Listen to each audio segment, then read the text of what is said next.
તો ભાવનગર જિલ્લા ભાજપમાં આંતરિક વિખવાદ ચરમસીમા પર।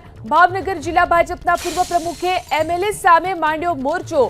મુકેશ લંગાડિયાના એમએલએ શંભુનાથ ટુંડિયા પર ભ્રષ્ટાચારના આરોપ। કેનાલના કામમાં એમએલએના મળતિયાઓનો ભ્રષ્ટાચાર કહ્યું મુકેશ લંગાડિયાએ।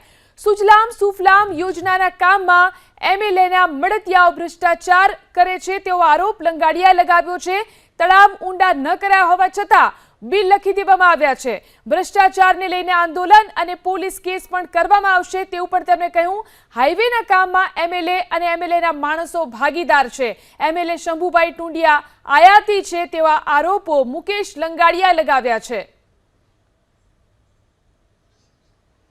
તો કેટલાક ગંભીર આરોપો કે જે શંભુ ટુંડિયા પર લાગ્યા છે।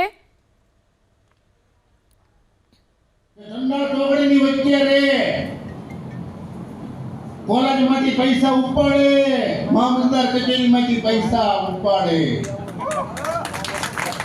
એ હાઈવેનું નિર્માણ કામ થાય માટી કામમાં ભાગ રાખે।